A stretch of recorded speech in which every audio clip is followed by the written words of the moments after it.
Bismillahirrahmanirrahim. Alhamdulillahi rabbil alamin. Bihi nasta'inu ala umurid dunya waddin. Wa sallallahu wa sallam ala asyrafil anbiya'i wal mursalin. Sayyidina nabiyyina habibina syafi'ina wa qurrati a'yunina Muhammadin wa ala alihi wa sahbihi ajma'in wa ala jami'it tabi'in lahum bi ihsanin ila yaumiddin wa alaina ma'ahum wa fihim birahmatika ya arhamar rahimin. Amma ba'd. Qalu subhanaka la ilma lana illa ma 'allamtana innaka antal alimul hakim. Rabbi shrah li sadri wa yassir li amri wa hlul 'uqdatan min lisani yafqahu qawli. Amin wal hamdulillah. Alhamdulillah, Allah subhanahu wa ta'ala masih berkenan melimpahkan nikmat karunia-Nya pada kita semua, bil khusus nikmatul iman, Islam serta sehat walafiat, sehingga dengan itu kita masih diizinkan oleh Allah SWT untuk melakukan segala aktivitas kegiatan kita bil khusus dalam rangka beribadah kepada Allah Subhanahu wa taala, dan juga masih menunaikan tugas kita sebagai umat beliau Rasulullah SAW dengan mengambil bagian dari warisan beliau SAW, yaitu ilmu. Sebab beliau sendiri mengatakan, nahnu al-awliya al-anbiya, kami para nabi tidak mewariskan daripada lam yurisu dinaran wala dirhaman. Mereka tidak mewariskan dinar atau dirham, innama warasul ilma, hanya saja mereka mewarisi ilmu. Faman akhadhahu akhadha bihadzin wafir, maka siapa yang mengambil daripada ilmu tadi berarti dia telah mengambil warisan daripada Rasul SAW dan daripada para nabi. Dan itu sebagai tugas utama kita daripada umat beliau. Kalau kita memang termasuk orang yang mensyukuri nikmat diutusnya beliau yang barusan kita lalui bulan kelahiran beliau sallallahu alaihi wasallam, dan kita sudah berada di malam ketiga daripada Rabiul Akhir. Kita sudah melalui bulan Rabiul Awal, tapi bukan berarti habis pula maulidnya atau habis pula ingatan kita kepada beliau sallallahu alaihi wasallam. Tapi masih tersisa tugas, bukan hanya bermeriah dalam hal maulid, tetapi juga meneruskan daripada atau mensyukuri nikmat diutusnya Rasulullah SAW, yaitu beliau diutus dengan 3 fungsi, yaitu tilawah, yu'allim yatlu alaihim ayatih, ta'lim yu'allimuhumul kitab wal hikmah, dan tazkiyah wa yuzakkihim. Maka 3 fungsi Rasulullah diutus ini, ibarat kita kalau mensyukuri nikmat mata, berarti kita harus menggunakannya menurut apa yang hikmah dari sang pemberinya. Maka kalau kita mensyukuri nikmat Rasulullah SAW diutus, berarti kita harus betul-betul memanfaatkan Rasulullah sesuai dengan hikmah sang pemberinya. Dan Allah utus Rasulullah untuk 3 fungsi tadi, baik disebut di Al-Baqarah 129, Al-Baqarah 151, Ali Imran 164, surat Al-Jumu'ah ayat 2. Itu semua sama, disebut di situ 3 fungsi Rasulullah SAW. Yatlu alaihim ayatih, yu'allimuhumul kitab wal hikmah, wa yuzakkihim. 3 fungsi Rasulullah. Maka kalau kita tidak memanfaatkan beliau sesuai dengan fungsinya, berarti kita belum bersyukur. Atau kita, jadi mohon maaf, kadang salah persepsi orang, kita harus ada, saya pernah dengar langsung dari orang, kita harus maulid ini harus betul-betul guyonan, betul-betul keluarkan daripada harta itu tadi. Bagus kalau juntrungannya jelas, tidak apa-apa. Sedekah pada fakir miskin atau memakmurkan majelis-majelis ilmu atau santri penuntut ilmu yang tidak mampu atau semacam mendukung, itu bagus. Dengan apapun niat yang penting meluapkan kebahagiaan kepada Rasulullah SAW. Tapi kalau cuma hambur-hambur dengan sesuatu yang tidak bermanfaat, apalah artinya? Ya kan, apa ya Rasulullah senang dengan itu? Ya belum tentu juga. Ya, beliau lebih senang lagi kalau itu semua digunakan untuk mensyiarkan daripada ilmu beliau, daripada syariat beliau. Dan beliau sendiri mengatakan, innama bu'itsu mu'alliman, saya ini diutus untuk mengajar. Sebab urutnya hadis itu ketika beliau masuk ke Masjid Nabawi, di situ ada orang berdoa, zikir, satu ada membahas ilmu. Maka kata Rasulullah SAW ini, wahada, yad'u Allah Ta'ala.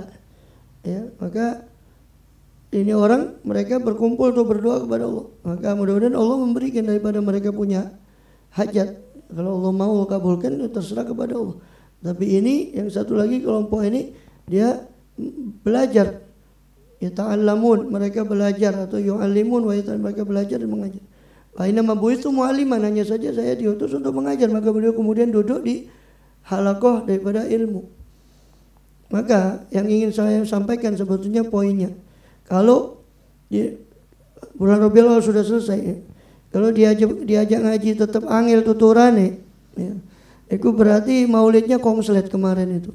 Ada yang kongslet di maulidnya, enggak tahu kongsletnya berapa persen, enggak tahu juga. Ya karena kalau dia mengaku dia semangat maulid tapi kok ngaji malas, ini perlu dipertanyakan cintanya palsu. Karena kalau orang cinta itu kan mengikuti yang dicintai sesuai dengan apa yang mengambil warisannya. Sering saya permisalkan ya kan, kalau orang artis itu ya ambil ketika konser itu dia ngasihkan aksesorisnya itu langsung direbut sama fans, itu katanya cinta. Lah ini ada warisannya Rasulullah kok tidak berebut, ini aneh gitu.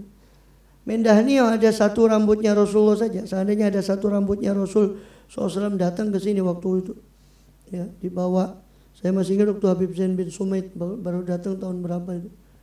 Itu ada sama satu orang yang juru kuncinya sana lah, yang punya museum mana, bawa rambutnya Rasulullah SAW, rebutan.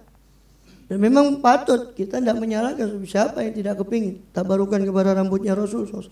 Yang mana Sayyidina Anas khadimnya Rasulullah sendiri mengatakan, la sya'ratun, insyaallah Rasulullah satu rambut dari rambutnya Rasulullah khairun minad dunya, menurut saya menurut saya itu lebih baik daripada dunia dan seisinya. Satu rambut dari rambutnya Rasulullah SAW. Ya. Datang dibogangin sini rambutnya Rasulullah, rebutan semua. Tapi anehnya ada ilmunya Rasulullah, ada warisannya Rasulullah, ada rebutan, itu yang aneh. Mau ngarep-ngarep rambutnya Rasulullah ya kapan ya, kalau mau bisa ke Istana Topkapi sana, atau di museum yang jadi museum sana, atau jadi museum-museum di luar sana, atau yang punya rambut beliau SAW. Itu pun tidak gampang ya kan. Nah, ini ilmu yang bagian dari Rasulullah SAW. Yang nampak itu ya adalah warisannya ya ilmunya itu. Dan ulama sebagai pengemban ilmu, warasatul anbiya itu. Nah, ini tidak kita ambil, tidak rebutan saudara ini. Ini kan aneh. Ya, kembali kepada kita punya pengkajian yaitu dari kitab Al-Ahadits Al-Arba'in An-Nawawiyah daripada Muhyiddin Sunnah Muhyiddin Imam Abu Zakaria Yahya bin Syaraf An-Nawawi rahimahullah radhiyallahu wa radha nafa'ana bi ulumihi bidaraini abi ulumi sadil awliya wa salim bidaraini amin. Kama qala radhiyallahu anhu al-hadits ats-tsamin wal 20 an Abi Najih al-Irbat ibn Sariyah radhiyallahu anhu qala wa adhana Rasulullah sallallahu alaihi wasallam mau'izatan wajilat minal qulub wa dharafat minal uyun fa qulna ya Rasulullah ka'anna mau'izatu muwaddi'in fa usina qala usikum bi taqwallah was-sam'i wa ta'ati wa in ta'ammara 'alaikum 'abdun fa in may ya'ish minkum fa sayara ikhtilafan katsira fa 'alaikum bi sunnati wa sunnatil khulafa'ir rasyidin al-mahdiyyin addu 'alaiha bin nawajiz wa iyyakum muhdatsatil umur fa inna kulla bid'atin dhalalah rawahu Abu Dawud Tirmidzi wa qala haditsun hasanun sahih. Hadis ke-28 tentang mendengar dan taat kepada pemimpin dan melazimi sunnah, menetapi sunnah Rasul SAW, juga tentang takwa. Ini diriwayatkan dari seorang sahabat Rasulullah Abu Najih Irbat bin Sariyah, Al-Irbat bin Sariyah As-Sulami daripada Bani Sulaim, dan dia termasuk Ahlus Suffah ya, dan salah satu orang yang salah satu dari Al-Bakka'in, orang yang mana menangis ketika enggak Rasul mengatakan saya enggak bisa ngajak kamu berjihad karena enggak ada uang lebih di Baitul Mal ini dari ini untuk membiayai orang yang berjihad itu. Jadi ada itu diceritakan di surat At-Taubah itu. Ya wala 'alal ladzina idza ma atauka litahmilahum qulta la ajidu ma ahmilukum alaih tawallaw wa ayunuhum tafidhu minad dam'i hazanan alla yajidu ma yunfiqun. Dan tidak ada dosa untuk tidak berjihad bagi orang yang alladzina, orang-orang yang apabila apabila mereka mendatangimu, ketika mereka mendatangimu ya Rasul, litahmilahum, supaya kau membawa mereka kepada medan jihad, yakni membiayai mereka dari harta yang Allah titipkan padamu untuk supaya mereka bisa turun ke medan jihad. Litahmilahum, supaya kau membawa mereka. Kulta, kau katakan kepada mereka, la ajidu alaihim, la ajidu mahmilukum alaih, saya tidak mendapati apa yang bisa membawa kalian kepada medan jihad itu, kepada jihad tadi. Tawallau, maka orang-orang ini berpaling dari Rasulullah SAW. Wa ayunum tafidhu minad dam'i, dan mata mereka yang mengalir daripada air mata. Allah yajidu ma yunfikun, kenapa? Gara-gara mereka, Rasulullah belum mendapati sesuatu yang bisa membiayai mereka untuk terjun ke dalam medan jihad. Ya. Ini dikatakan, ya. Jadi beliau ini, Irbad bin Sariyah ini termasuk salah satu orang yang menangis itu tadi. Ya. Dan ada yang mengatakan beliau ini termasuk awal Islam. Bahkan Rabiul Islam, orang yang keempat yang termasuk rombongan keempat yang masuk dalam agama Islam, radhiyallahu anhu. Ya. Singgah di Syam, di kota Hims, dan meninggal di zaman fitnahnya Abdullah bin Zubair radhiyallahu anhuma. Tahun 75 dia mengatakan, 75 Hijriah. Ya. Kemudian beliau juga hadisnya diriwayatkan oleh Sahibul As-Sunanil Arba'ah, Tirmidzi, Nasai, Abu Dawud, dan Ibnu Majah radhiyallahu anhu. Qala wa'adzana Rasulullah SAW. Ini hadisnya di Tirmidzi, juga di Abu Dawud. Wa'adzana Rasulullah SAW telah memberi mau'izah kepada kami. Siapa? Rasulullah sallallahu alaihi wasallam setelah sholat subuh, menurut riwayat, sebagian riwayat setelah sholat subuh, ya. Dan sering kadang-kadang, ya, terkadang memang beliau memberi daripada mau'izah. Dan juga dalam Bukhari beliau kadang-kadang inna akan sosam yukhalliluna bil mau'izati makhafat as-sa'ama alaina. Dalam Bukhari dikatakan Rasulullah itu menyelang-nyeling kami dengan mau'izah, tidak terus, karena takut bosan daripada kami, takut kami bosan. Wa'adzana Rasulullah SAW mau'izatan. Suatu kali Rasulullah memberi kita mau'izah, satu wejangan. Ya, mau'izatan, satu wejangan, satu nasihat. Ya. Wajilat, atau dalam riwayat yang lain mau'izatan balighah. Ya. Jadi mau'izah yang betul-betul sangat menyentuh. Wajilat minhal qulub, yang bergetar atau takut minha karenanya, karena mau'izah tadi. Apa al-qulub? Hati itu bergetar karena mau'izah itu. Wa zarafat minhal uyun, dan menetes minha karenanya, karena mau'izah itu air mata, ini mata, maksudnya dumu'uha, air matanya. Ya. Dan ini memang diambil dari sini, memang tugasnya khatib ketika memberikan khutbah sebagaimana sunnah Rasulullah itu kalau khutbah wajnata, beliau memerah, seolah-olah orang yang marah sedang memberi peringatan kepada jais, kepada tentara yang mau diutus kepada medan perang, seolah-olah ka'annahu munziru jaisin, ya, seolah-olah beliau memberikan satu peringatan pada orang-orang yang mau berangkat perang. Misalnya bersemangatnya berapi-api lah kalau bahasa kita. Jadi kalau khotib, ya, justru supaya apa? Supaya ya bukan riya, tapi berusaha supaya orang itu betul-betul sampai mau'izah itu kepada orang yang mendengar. Ya, itu terutama di khutbah Jumat dan sebagainya. Nah, dalam makna lain juga yang kita bisa tangkap dari sini, bahwasanya orang itu kalau dia ikhlas mau'izah itu, dia akan sampai kepada hati. Dia keluar dari hati, dia akan sampai kepada hati. Ya.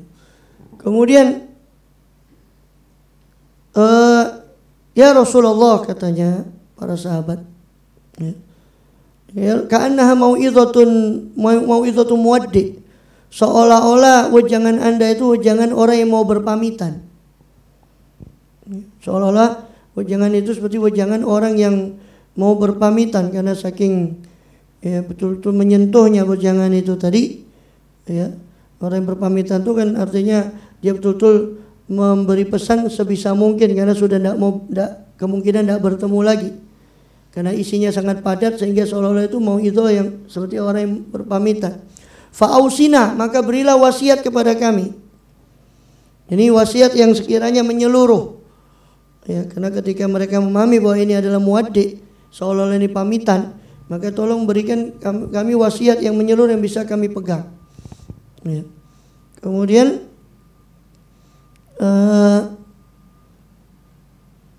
usikum bitaqwallah, maka di sini diambil juga kesunahan daripada seorang murid ini meminta untuk kepada orang yang alim untuk memberi mau'izah lebih, ya, daripada seorang yang alim, atau minta juga untuk diberi wasiat atau mau'izah. Ya. Usikum, apalagi kalau dia berjumpa dengan ulama, ya, memberi mau'izah kepada, ya, ini dia meminta mau'izah bagi kalau dia kemungkinan jarang bertemu atau tidak bertemu lagi. Itu kesunahan seperti dilakukan oleh sahabat ini. Mereka meminta kepada Rasulullah SAW untuk diberi wejangan. Ausina, ya Rasulullah, berilah kami wasiat. Qala, maka bersabda Rasulullah SAW, usikum bitaqwallah. Dan beliau ini memang, ya, antara kesempurnaan, ya, ucapan beliau itu seperti yang dibaca di Maulid Habsyi, ya, di masalah syama'il itu. Jadi setiap maulid itu pasti ada syama'il. Syama'il itu keseluruhan, ya, keseluruhan daripada sifat Rasulullah, baik kholqon maupun khuluqon, baik bentuk fisik maupun akhlak. Ya, kadang ada jadi satu fasal, kadang dua fasal, seperti di Maulid Habsyi 2 fasal. Wahaitu tasyarafatil asma'u, itu biasanya menceritakan kholqon secara fisik. Walau di tasofa itu menceritakan khuluqon, akhlak. Seperti di Maulid Barzanji itu ada 2 fasal. Ya, seperti kalau di Maulid Diba itu juga 2 fasal. Sebagian bentuk fisik Rasulullah malah ditaruh di awal. Ya, bentuk akhlaknya itu karena Rasulullah asanasi kholqan wa khuluqa wa adamil haqqi turuqa kana khuluqul Quran wa syimatul ghufran, dan seterusnya di Maulid Diba. Ya, sedangkan bentuk fisiknya sebagian sudah di awal. Alifiyul anfi, mimiyul fami, nuniyul hajib, dan seterusnya di awal maulid. Itu setiap maulid itu ada syama'il. Jadi kerangka maulid itu, kerangkanya maulid, karena ini masih di baru bulan maulid, itu mesti sebelum Mahalul Qiyam itu semua, tidak tahu saya sudah pernah sampaikan atau belum. Sebelum Mahalul Qiyam itu semua maulid itu pasti berceritakan, Mahalul Qiyam itu kan detik-detik kelahiran Rasul SAW. Waulidah SAW makhulam wal mastada bil talq min bil khalq wa dha'atil habibah sallallahu alaihi wasallam sajidan syakiran hamidan, dan kana batu vitamin itu Mahalul Qiyam, detik-detik, ya, ini Mahalul Qiyam. Sebelum Mahalul Qiyam itu pasti, kalau kita mundur sebelum detik-detik kelahiran Rasul, pasti menceritakan tentang kemuliaan ayah-ayah Rasul SAW, nasab beliau, bahkan nur beliau SAW. Seperti dalam Maulid Diba yang diceritakan bahkan jauh sebelum beliau dicipta, kila huwa Adam, kila huwa Nuh, diceritakan bagaimana diskusi malaikat tentang siapa sebetulnya kekasih Allah yang bakal muncul itu di fasal pertama Diba itu. Kila huwa Adam, kila huwa Nuh, qala Adam unilu al-martabah, kila Adam ini justru karena beliau inilah, karena Nabi Muhammad cucunya inilah beliau mendapat al-maratib, mendapat kedudukan yang paling tinggi. Ya. Kalau kila huwa Nuh, qala Nuhun bi yanju minal gharaqi. Justru Nuh itu karena beliau lah Nuh itu bisa selamat, bukan Nuh. Terus terjadi perdebatan. Itu riwayat ada dalam beberapa riwayat hadis, karena memang Ad-Diba ini Syekh Abdurrahman bin Ali Ad-Diba ini muhaddis. Ya. Jadi itu ada riwayat dari hadisnya seperti diriwayatkan oleh Imam Qustulani dalam Mawahibul Laduniyahnya dan beberapa para ahli hadis yang lain dan ahli sirah yang lain.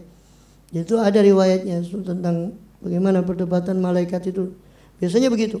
Sebelum Mahalul Qiyam itu biasanya bercerita tentang mulai dari awal Nur Muhammad SAW. Ya, seperti al-hadithul awal itu. Ambar min Dafiq Al-Quran wa hadi ulama Sayyidina Abdullah bin Sayyidina Abbas. Ya, radhiyallahu anhuma. Qul kanat Quraisyan nuran, kan Quraisy nuran baina yaday azza wa jalla bi al-fayam, ya. 2000 tahun sebelum itu, sebelum Allah cipta daripada makhluk ini. Ya, utusabbihu dzalika nur bitasbih, dan nur itu bertasbih dan seterusnya. Ya, dan banyak lagi semua maulid itu bercerita tentang awalnya itu tentang Nur Muhammad sampai kemudian tentang keistimewaan menjelang detik-detik itu biasanya tentang keistimewaan menjelang kelahiran Rasulullah SAW seperti pada Maulid Habsyi itu. Uma min hamilin hamala fi dzalika lamillah atat bi hamliha bi ghulam min barakat. Tidak ada satu orang yang hamil pun pada tahun kelahiran Rasulullah kecuali semua bayi laki-laki yang lahir. Ya, juga wa syahadatu tabbil al-Ghazali bin Umundu alikot ya hadid duratul maknun dan seterusnya.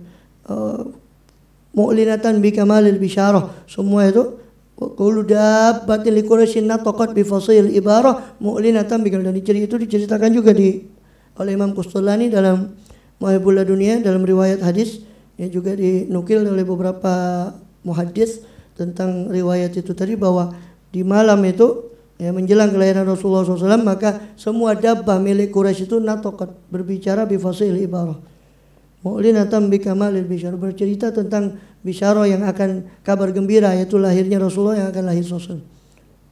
Semua dabbah li Quraisy itu pasti itu semua maulid itu kerangkanya seperti itu. Setelah Mahalul Qiyam itu biasanya cerita langsung setelah detik-detik kelahiran itu apa yang terjadi, seperti wahina baroza SAW ya mi baroza rafi'an tarfa ila sama dan seterusnya ya. Kemudian di Maulid Iba juga wulida SAW kan itu ya, makhulan biadil inayah ya, maktuan maktunan biadil inayah makhulan bikuhlil hidayah dan seterusnya. Bercerita beliau lahir dalam keadaan dikhitan sebagainya, sampai ada yang lebih luas lagi sampai persusuan beliau SAW.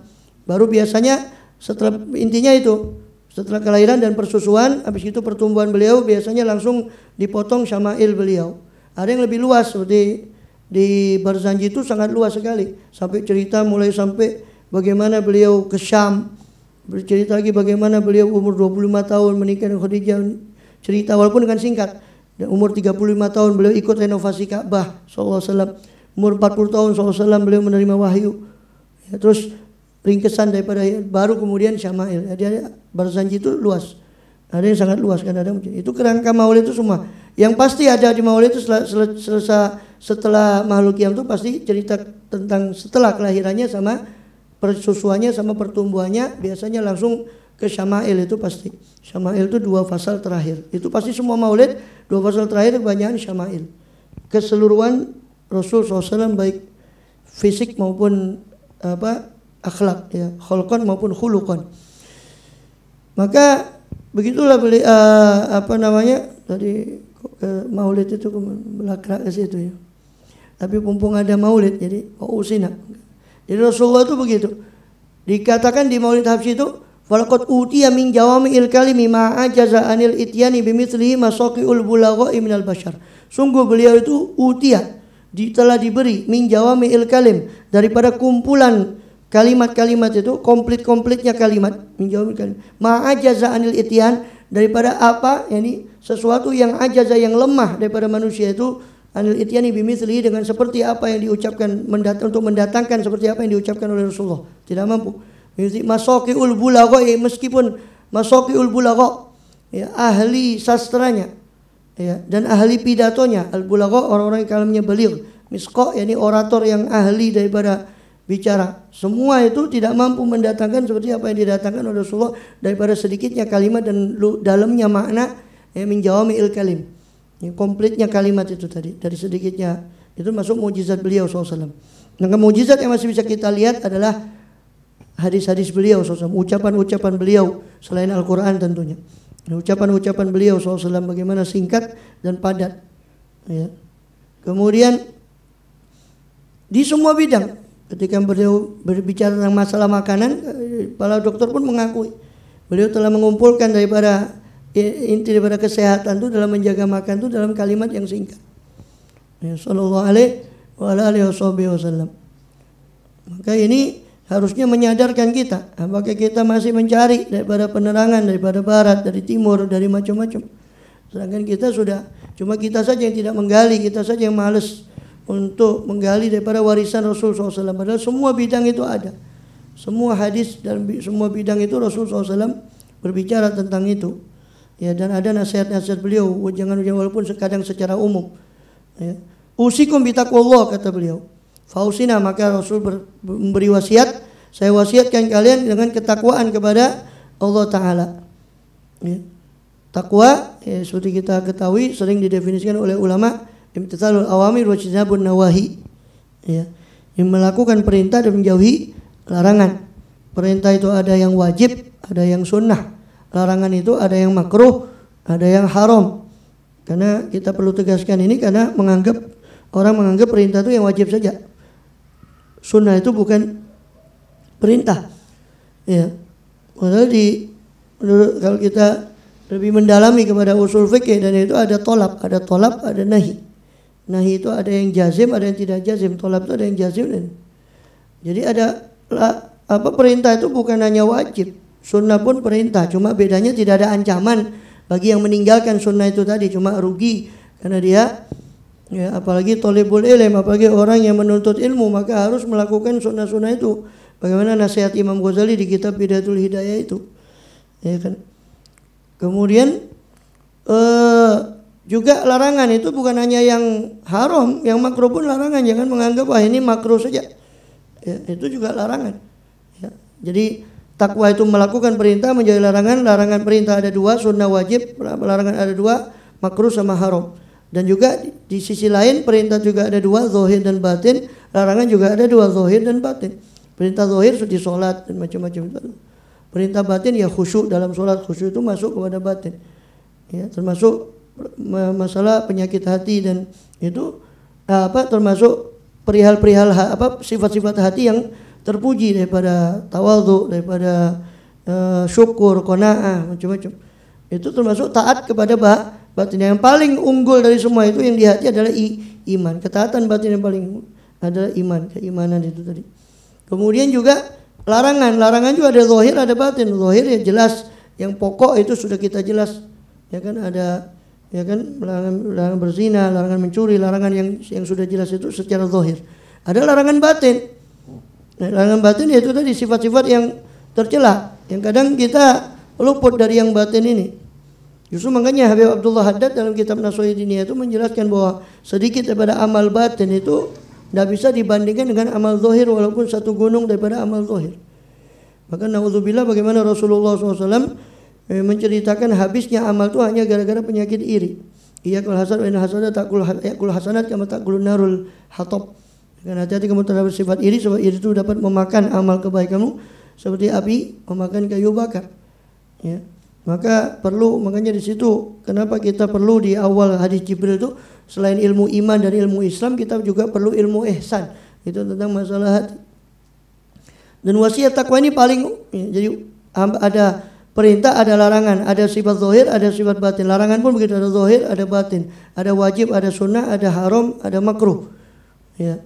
Dan juga ada mubah. Yang mubah ini kalau diniatkan sebagai ibadah, dia pun bisa masuk kepada yang sunnah, dapat pahala kalau dia. Tapi yang mubah, ya, yang mubah. Ya. Kalau yang haram tidak bisa diniatkan bagaimanapun jadi ibadah, itu nggak bisa. Ya. Niatnya ikut mabuk, niatnya setia kawan, tidak bisa. Ya. Tetap maksiat. Nggak bisa yang haram itu dijadikan jadi ibadah. Usikum bitaqwallah. Takwa ini sudah wasiat yang komplit. Bahkan wasiat pada awalin wal akhirin. Ya, Allah sendiri berfirman, "Qad wassayna alladziina utul ilma qablikum wa iyyakum an ittaqullah." Sungguh kami telah wasiatkan pada orang-orang yang ahli kitab sebelum kalian dan juga kepada kalian umat Muhammad, hendaknya kalian bertakwa kepada Allah Taala. Wasami wa ta'ah, juga saya wasiatkan, ya, kepada kalian untuk sam'i wa ta'ah, mendengar dan taat. Ya, mendengar dan taat. Artinya mendengar dan taat kepada pemimpin. Tentu selama mereka taat kepada Allah dan Rasul SAW. Ya. Jadi kenapa kok bisa? Kok takwa kok tiba-tiba lari ke sam'i wa ta'ah? Ya. Kenapa? Karena takwa itu kan perkara akhirat. Ya kan? Sedangkan takwa itu bisa diraih dengan dunia, yaitu sebagai mazra'atul akhirah, sebagai ladang menuju akhirat. Sedangkan perkara dunia ini tidak akan atur kecuali dengan kepemimpinan secara politik. Makanya dikatakan oleh Imam Bukhari, Imam Ghazali dalam Ihya'nya bahwa ad-dinu was sultana tau aman, was sultan ad-din was sultan tau aman. Agama dan pemerintahan itu ibarat dua anak kembar. Fad-dinu aslun was sultan haris. Agama itu pokok, dasar, ya, akar, ya. Sedangkan sultan, pemerintahan itu haris, penjaga. Ya. Maka waman la aslalahu fa huwa mahdum, kata Imam Ghazali. Siapa yang tidak punya pondasi yang kuat, dia gampang dirobohkan. Peradaban apapun, di situ tidak ada din, siap-siap hancur. Kalau tidak percaya, coba saja, nyoba kan tidak bayar. Teruskan saja ini ya, kayak gini nih, yang teruskan nanti hancur. Nauzubillah, kita minta selamat, tapi kadung gak iso dikandani yo, jarno ae. Angel tuturane. Coba aja teruskan nanti. Kan hancur sendiri. Peradaban apa? Undala Indonesia. Ya bukan meremehkan itu. Peradaban yang dulu, Mesir, Firaun semua, nggak ada agama di situ. Apa akibatnya? Hancur, nggak ada. Tapi peradaban ditopang agama, Musa sama Firaun. Ya, Firaunnya sudah nggak ada. Ya paling jadi mumi itu yang kita lihat kadang semuanya. Ya kan? Kerajaannya habis, nggak ada. Ya, tapi ajaran Nabi Musa diestafetkan oleh nabi-nabi seterusnya sampai Nabi kita Muhammad SAW sampai sekarang ada. Namrud, kemana Namrud? Ada. Ibrahim, terus milat Ibrahim terus disebut. Semua yang ditopang dengan din itu akan, karena gantungannya pada Allah yang maha kekal, maka dia akan kekal. Tapi peradaban apapun tidak ada din. Makanya dikatakan oleh Imam Ghazali, ya, ad-dinu aslun, faman la aslalahu fa huwa mahdum. Siapa yang tidak ada pondasi, sesuatu yang tidak sesuatu yang la aslalahu, ya, yang tidak ada pondasinya, maka dia akan gampang dirobohkan. Wa ma la haris, sesuatu yang tidak ada haris. Tapi sultan, kekuasaan itu ibarat benteng, ibarat penjaga daripada asal ini tadi, dijaga oleh sultan. Maka siapa yang tidak ada penjaga, fa huwa dha'i. Wa ma la haris fa huwa dha'i. Siapa yang tidak ada penjaga, maka dia akan tersia-siakan. Ya. Maka sampai makanya Habib Thohir bin Husain bin Thohir itu sampai pernah terpaksa dia jadi sultan, terpaksa. Soalnya dia tidak mau. Ya. Habib Thohir bin Abdullah bin Husain bin Thohir, kakak daripada Habib Abdullah bin Husain bin Thohir, penyusun Sulamut Taufik itu di Hadramut, itu pernah jadi sultan. Karena terpaksa sudah dahulu, baru beliau sampai cari gantinya, beliau serahkan setelah itu. Kenapa? Karena pentingnya ini, kalau nggak ada ini sudah.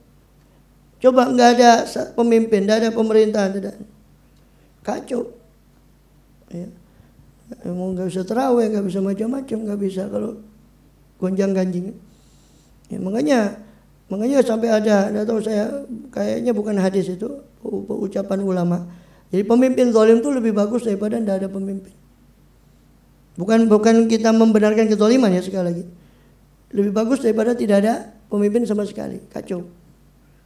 Dan memberontak itu ongkosnya lebih mahal. Makanya Ahlussunnah wal Jamaah tidak mengajarkan untuk memberontak kepada pemimpin. Tapi amar ma'ruf nahi munkar tetap harus dilakukan. Ya. Nasihat, termasuk nasihat itu tetap terhadap kepada a'immatul muslimin, juga kepada para pemimpin kaum muslimin tetap harus nasihat. Itu tulus. Kalau kita kritik itu bentuk ketulusan kita, kritik itu jangan digambarkan, ini kan tidak. Ya, katanya rindu di demo tapi dikritik macam-macam. Ya. Yang katanya penghinaan pada presiden lah, macam-macam lah. Allah yahdi. Ya, doa saya tetap, kalau tidak bisa dibina, binasakan saja. Doa saya tetap tidak berubah. Kan gitu. Ya. Kan kita berhak dibina, kita semua berhak dapat hidayah kan. Dibina itu maksudnya dikasih hidayah oleh Allah. Kalau sudah tidak ada, ibadah nyusahkan orang banyak, binasakan sudah.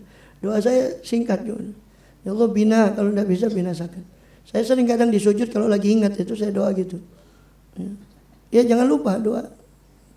Loh iya, kita sekarang ini tidak punya kekuatan apa kecuali doa. Bahkan kalau tidak salah itu hadis. Ada nanti akan datang satu zaman kamu tidak akan selamat di situ. Tidak ada orang yang selamat di zaman itu kecuali dengan doa. Akan datang satu zaman di mana saking besarnya fitnah, tidak ada kekuatan bisa menyelamatkan orang itu kecuali doa. Ada. Jadi kita disuruh perintah untuk sam'u wa ta'ah, untuk mendengar dan taat. Wa in ta'ammaro, sampai di itu tadi. Kenapa kok tiba-tiba setelah takwa Allah kok kita disuruh sam'i wa ta'ah? Itu kaitannya tadi. Karena takwa itu pengejauhan tahannya itu dunia sebagai mazra'atul akhirah. Urusan dunia tidak akan teratur secara baik kecuali dengan pemimpin. Maka di situ kaitannya. Setelah takwa langsung Rasul mengatakan as-sam'i wa ta'ah. Saya wasiatkan setelah takwa, saya wasiatkan kamu dengar dan taati pemimpin, tapi tidak mutlak selama mereka taat kepada Allah dan Rasul, selama mereka tidak memerintah kepada yang bertentangan dengan syariat. Ya, makanya kan kata atiunya kan cuma pada ati Allah wa ati Rasul. Wa ulil amri itu cuma diatafkan saja, tidak ada wa atiu ulil amri. Itu kan isyarat bahwa taat yang mutlak itu cuma kepada Allah dan Rasul. Walaupun ulil amri itu taatnya tidak mutlak, tapi ngatut. Cuma ngatut kepada Allah dan ulil amri itu artinya ulu itu yang sohib, orang yang memiliki, al amri itu perkara, orang yang menguasai perkara. Ulil amri ini ada dua, ada apa? Pemerintah, ada ulama sama umaro. Dua-duanya disebut ulil amri. Dulu zaman Khulafaur Rasyidin ya ulama ya umaro sama orangnya. Abu Bakar Siddiq radhiyallahu anhu, Sayyidina Umar radhiyallahu anhu, Sayyidina Utsman radhiyallahu anhu, Sayyidina Ali radhiyallahu anhu. Semua itu ya umaro ya ulama. Jadi wong Jawa yo pandito ratu, yo pandito yo ratu, ratu ya raja, ya pandito yo ulama. Katanya orang Jawa pandito ratu. Ya. Itu jadi satu. Nah setelah itu umaroknya cuma rebutan kekuasaan, ulamanya sendiri terpisah setelah Khulafaur Rasyidin. Itu diceritakan di Ihya yang saya kutip ini, semua ada di Ihya di Kitabul Ilm. Kata Imam Ghazali, setelah 4 itu ya maka terpisah. Umarok sendiri ya, kecuali ada beberapa seperti Umar bin Abdul Aziz itu, tapi pengecualian. Kebanyakan ya duduk ulama, bukan ulama kebanyakan. Umaroknya itu bukan ulama, sehingga akhirnya karena umarok yang rumongso tidak bisa kecuali dengan ulama, dicarilah ulama. Ulamanya makin dicari, makinlah lari pada zaman itu, sehingga orang melihat izzatul ulama. Akhirnya orang yang generasi setelahnya, ayo kita nuntut ilmu supaya kita dapat kemuliaan. Akhirnya orang setelah itu nuntut ilmu, cuma tujuannya untuk kemuliaan itu tadi. Dari situ terus itu di Imam Ghazali di Ihya. Wa in ta'ammaru alaikum, saking wajibnya taat pada pemimpin sampai meskipun wa in ta'ammaru, meskipun memimpin alaikum atas kalian abdun, seorang budak hamba sahaya. Ya, dalam riwayat yang lain ada abdun habasyun dalam riwayat yang lain. Ya, meskipun budak. Ya. Ini dikatakan dorbul masal saja, ini permisalan saja meskipun budak. Karena budak itu tidak sah ya kepemimpinannya. Karena bahwa la tasih wilayatuh, karena budak itu kan tidak bisa. Budak itu menguasai harta saja tidak ada kepemilikan. Kalau kita bahas bab fikih itu, bab budak itu dia tidak punya hak apa-apa, itu semua punyanya majikannya, kecuali yang sudah merdeka atau mubaat dan sebagainya. Saya tidak bahas itu karena itu ngantuk nanti yang bahas itu, karena juga bukan pembahasan itu, bahas fikih jadi serius, tambah ngantuk. Intinya budak itu nggak bisa sah. Gimana sah memimpin awake dewe? Budak itu apa katanya majikan, bagaimana memimpin orang lain? Tapi ini seolah-olah kata Rasul, meskipun yang memerintah kamu budak. Ya, tapi terjadi juga di zaman Kafur al-Ikhshidi tahun 300-an sekitar Hijriah, itu dinasti Turki Mamluk. Jadi asalnya Mesir itu Fatimiyah itu dia memelihara dinasti Turki Mamluk supaya dia sistemnya supaya ini terjadi apa? Kesetiaan yang kuat kepada mereka, maka dibeli itu waktu usia kecil. Jadi piara sama mereka sejak kecil, kan akhirnya seolah-olah berhutang budi. Disekolahkan, diajari baca tulis macam-macam, diajari memanah, diajari macam-macam keahlian. Ya, akhirnya ya ketika Turki Mamluk makin melemah, budaknya pintar-pintar. Akhirnya terjadi pemberontakan waktu itu, Kafur al-Ikhshidi itu memberontak budak. Maka mendirikan dinasti Turki Mamluk di situ. Sampai pada zaman Syekh Izzuddin bin Abdissalam itu pernah memberi fatwa bahwa budak kita ini boleh dijual. Pemimpin kita ini boleh, karena dia budak. Sampai akhirnya tapi tentang itu khilaf ulama. Karena ada satu ustadz juga tanya tentang hadis ini, gimana BP ini kan abdun, tidak sah. Ya betul tidak sah. Izzuddin bin Abdul Salam pernah mengeluarkan fatwa memang. Tapi karena saking beraninya Izzuddin bin Abdul Salam itu kan tidak disepakati oleh, tapi ulama lain mengatakan bahwa itu tadi lebih baik kita punya pemimpin walaupun enggak gimana. Darurat itu namanya darurat bisyaukah. Ya. Daripada kita berontak ongkosnya terlalu mahal, akhirnya sudah dibiarkan. Sang ulama lain tidak semua setuju dengan pendapatnya, fatwanya Syekh Izzuddin waktu itu. Ya. Kemudian fa iya minkum, ya. Itu. Jadi katakan wa anna wal amru tadi nanti ital ahwan darurain. Idza sabar ala bidati ma la yajuzu itu ahwan min isatil fitnah. Jadi ya kan, sabar atas pemerintahan orang yang sebetulnya secara syariat tidak sah kepemimpinan, bersabar atas itu lebih baik daripada menimbulkan fitnah kerusakan di masyarakat, ongkosnya terlalu mahal. Maka ulama yang lain tetap menyuruh sudah biarkan saja. Akhirnya tumbang dengan sendirinya Turki Mamluk. Setelah serangan Tartar itu. Ya, hanya dikuasai setelah itu Salahuddin Al-Ayyubi, zamannya dinasti Ayyubiyah. Satu Mesir pun dikuasai oleh Salahuddin setelah itu. Sampai kemudian memakmurkan Azhar dan sebagainya. Itu memang asalnya yang bina Azhar itu dulu ya dinasti Fatimiyah, Syiah Fatimiyah. Itu. Kemudian diteruskan Mamluk, terus kemudian baru dikuasai Salahuddin.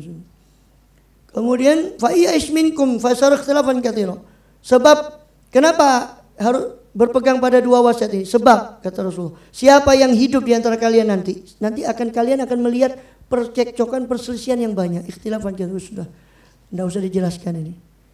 Lihat sendirilah. Ikhtilafan katsira. Ini termasuk, maka ada yang menganggap walaupun yang memimpin itu hamba itu sebagai ikhbar bil mughayyabat. Salah satu mukjizat beliau memberitahu yang belum terjadi. Artinya seolah-olah beliau sudah memberi sinyal bahwa nanti akan ada pemimpin dari kalangan budak, dan itu terbukti pada zaman Kafur Al-Ikhshidi. Tapi Kafur ini baik sebetulnya. Dia ulama adil rajin. Setelah Kafur itu kemudian baru banyak yang zalim juga dari Mamluk tadi. Kafur Al-Ikhshidi orang yang baik walaupun dia budak, soalnya enggak boleh secara fikih. Ya, makanya katanya Izzuddin bin Abdul itu pemimpin kita boleh dijual itu. Masukkan kas negara nanti uangnya pilih pemimpin baru katanya. Iya. Karena budak. Fa'alaikum bisunnati. Maka ketika itu terjadi apa? Jadi kalian akan terjadi perselisihan nanti. Kalau kalian akan kalian yang hidup lebih panjang kata Rasul. Betul, mereka yang hidup menangi zaman setelah Khulafaur Rasyidin terjadi perselisihan. Bahkan pada akhir Khulafaur Rasyidin. Mereka ini termasuk ikhbar bil mughayyabat yang akan terjadi. Ya. Kemudian apa? Maka alaikum bisunnati. Kalau itu terjadi hendaknya kalian memegang sunnahku. Sunnati disebut bermakna thariqati atau siroti, ya, termasuk apa yang ini sunnahku kalau secara umum adalah jalanku, ya. Thariqati berarti semua perilaku Rasulullah SAW, ya, baik i'tiqadiyah, baik amaliyah, baik yang wajib, baik yang sunnah maupun yang lain, ya. Jadi al-qawimah alati ana 'alaiha mimma as-salatu lakum minal ahkam, mimma as-salatu lakum minal ahkam. Ini segala sunnah, tradisi yang sudah aku asaskan untuk kalian daripada hukum-hukum, daripada sunnahku. Kalian harus ikuti sunnahku. Jadi kembali kepada ulama harusnya. Itu solusinya. Kembali kepada ilmu, kembali kepada sunnah Rasul. Yang nggak bisa, kita nggak ngidup zaman Rasul, ya harus dengan sanad pada ulama. Bagaimana? Ya. Tapi ulama betul istiqomah. Ya. Jadi ada yang menafsirkan bahwa sunnah di situ adalah at-thariqah, jalan. Karena memang sunnah itu asal maknanya jalan. Ya. Itu. Kemudian wa sunnatil khulafa'i rasyidin min ba'di al-mahdiyyin, dan jalannya para khalifah ar-rasyidah. Khalifah yang mendapat bimbingan, al-mahdiyyin yang mendapat hidayah dari Allah, yaitu Abu Bakar wa Umar, Utsman wa Ali. Wal Hasan juga masuk Sayyidina Hasan, karena Sayyidina Hasan itu menggenapi 30 tahun masa kekhalifahan, kurang 6 bulan digenapi dengan Sayyidina Hasan. Makanya Sayyidina Hasan setelah itu mundur karena beliau tahu setelah 30 tahun saya kunu mulkan adudan, akan terjadi kerajaan yang menggigit. Maka beliau sebelum 30 tahun itu beliau sudah mundur. Karena beliau tahu dari datuknya Rasul. Beliau tidak ingin menjadi bagian dari. Maka Sayyidina Hasan dicaci maki sama orang. Kamu pengecut, masa sama pengikutnya yang dianggap Sayyidina Hasan pengecut dengan mundur. Justru saya ini kebaikan untuk kaum muslimin. Maka tahun itu disebut amul jamaah karena bersatunya kaum muslimin. Dan itu membuktikan sabda Rasulullah, inna ibni hadza la sayyidun wa sayuslihullahu bi bainal fi'atainil azimatain minal muslimin. anakku ini sayyid dan dia akan mengislah antara dua kelompok yang besar minal muslimin atau minal mukminin dari kaum muslimin. Rasul menyebut dua kelompok itu muslim. Terus kok datang orang yang mengkafirkan? Terus ini ikut siapa? Padahal Rasul mengatakan dua kelompok itu muslim. Namun perselisihan masalah politik saja. Adapun mereka tetap muslim dua-duanya. Rasul menyebut dua yang diislah oleh Sayyidina Hasan baik pengikut Muawiyah maupun pengikut Sayyidina Hasan radhiyallahu anhu itu sama-sama muslim. Walaupun ada tetap kesalahan. Namanya kesalahan, namanya manusia itu sahabat tidak maksum, tapi kita harus menjaga lisan adab kita kepada sahabat radhiyallahu anhu. Kemudian artinya jagalah jalanku dan jalan para khalifah setelahku. Ini sudah kepanjangan ini, lebih 30 menit. Kemudian maka khulafaur rasyidin ada yang membatasi pada 4 itu tadi. Sebetulnya khulafaur rasyidin di situ tidak dibatasi pada 4, karena di dalam riwayat yang lain di Ibnu Abdul Bar juga dalam kitab dalam kitab tentang keutamaan ilmu itu beliau juga meriwayatkan bahwa khulafai itu kata Rasulullah para khalifahku adalah orang yang menyampaikan hadisku kepada orang ini para ulama. Mereka juga disebut sebagai khulafa, pengganti daripada Rasulullah SAW. Tapi secara khusus memang 4 orang itu. Ya. Minta maqala ba'dul ulama itu majma'il arba'ah, majma'il Abu Bakar wa Umar. Ya, maka dari situ ulama mengatakan didahulukan pendapat yang disepakati oleh 4 orang khalifah itu didahulukan. Kalau disepakati 4 orang itu berarti itu. Karena Rasul menyuruh kita mengikuti thariqah Rasulullah. Dan di sini ya kaitannya sama bid'ah ini panjang nanti pembahasannya, kita ya potong aja lah di sini. Soalnya kalau saya ini bid'ah ini masalah yang penting, sebab nanti bagaimana terpelesetnya orang yang kurang kerjaan itu, mereka terpeleset dalam menerjemahkan sunnati wa sunnatil khulafai rasyidin. Mereka anggap sunnahku dan sunnah para khalifah. Jadi mereka menganggap khulafai rasyidin itu bisa membuat sunnah. Ini pendapat yang aneh lagi. Pemahaman kita tidak. Sunnatul khulafai rasyidin itu ya sunnati, ya sunnahnya Rasulullah. Mereka ikut kepada Rasulullah. Bukan berarti khulafai rasyidin diberi wewenang untuk membuat sunnah baru. Bagaimana? Itu pendapat mereka. Karena mereka berpendapat seperti itu, kenapa? Karena kita serang dengan Sayyidina Umar itu kan buat tarawih. Kata mereka, oh ini loh sunnatil khulafai rasyidin. Jadi jawaban mereka yang kurang kerjaan itu biasa, tidak usah dianukan karena sudah ada yang garap yang lain. Jadi saya intinya begini, ja'al haq wa zakru. Saya tidak mau ambil pusing dengan isu-isu yang ada, kayak isu-isu yang baru rame ini. Yang penting ngaji kita jelaskan yang hak itu apa, ini loh yang hak, supaya orang tahu sendiri. Ini loh yang hak. Tanpa menyinggung orang, sudah biarkan dia ngerasa yo rumongso dewe, gak rumongso yo mpen bagian ya sudah, berarti belum ada hidayah. Dan kita bahkan juga tidak merasa aman kalau kita terpeleset dari hidayah, naudzubillah kan gitu. Tidak ada jaminan semua. Ya.